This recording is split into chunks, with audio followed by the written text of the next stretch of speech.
Langkah-langkah di malam tarawih, di malam Ramadan yang tenang, lampu-lampu masjid mulai menyala, angin berhembus lembut, dan langkah-langkah jamaah perlahan memenuhi shaf. Di antara mereka, ada seorang pemuda yang baru belajar mencintai malam. Ia berdiri, merapatkan shaf, dan berniat mengikuti salat tarawih dengan hati yang penuh harap. Ramadan bukan sekadar menahan lapar dan dahaga. Allah berfirman dalam Al-Quran, "Wahai orang-orang yang beriman, diwajibkan atas kamu berpuasa, sebagaimana diwajibkan atas orang-orang sebelum kamu, agar kamu bertakwa."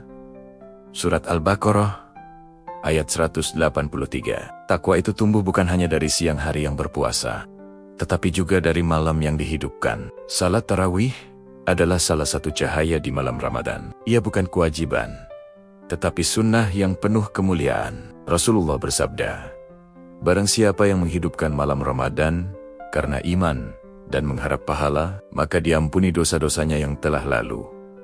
Betapa besar janji itu. Ampunan bukan hanya pahala berlipat, tetapi penghapusan dosa yang telah lalu. Setiap rakaat tarawih adalah kesempatan untuk kembali bersih, seperti bayi yang baru lahir. Di malam-malam itu, imam membaca ayat demi ayat. Hati yang tadinya keras perlahan melunak. Ketika ayat tentang surga dibacakan, hati berharap. Ketika ayat tentang neraka dilantunkan, mata berkaca-kaca. Tarawih bukan sekadar gerakan berdiri dan sujud, tapi perjalanan ruh menuju Allah. Rasulullah juga bersabda, "Sesungguhnya Allah menjadikan puasa Ramadan sebagai kewajiban atas kalian, dan aku mensunahkan qiyamnya." Ramadan inilah yang dikenal sebagai tarawih. Kata tarawih sendiri berarti istirahat, karena para sahabat dahulu memanjangkan salat mereka hingga perlu beristirahat di sela-selanya. Itu tanda betapa nikmatnya berdiri lama di hadapan Allah. Keutamaan tarawih bukan hanya pada pahala pribadi. Ia juga menyatukan hati kaum muslimin. Shaf yang lurus mengajarkan kesetaraan.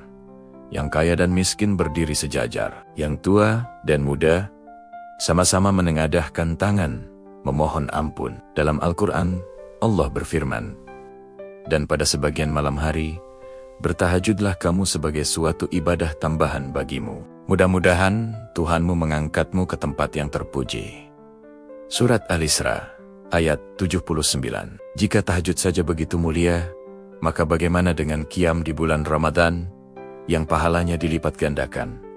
Pemuda itu menutup malamnya dengan doa. Ia sadar, mungkin Ramadan tahun ini belum tentu ia temui lagi. Maka setiap rakaat tarawih terasa berharga. Setiap sujud menjadi tempat mengadu. Setiap doa menjadi jembatan harapan. Tarawih mengajarkan bahwa malam bukan untuk lalai, tapi untuk kembali. Bukan untuk sekadar lelah, tapi untuk pasrah. Di sanalah letak keutamaannya. Mendekatkan yang jauh, melembutkan yang keras, dan menghidupkan hati yang hampir padam. Semoga kita termasuk orang-orang yang menghidupkan malam Ramadan dengan iman dan harap, lalu pulang dengan ampunan dan hati yang bersih.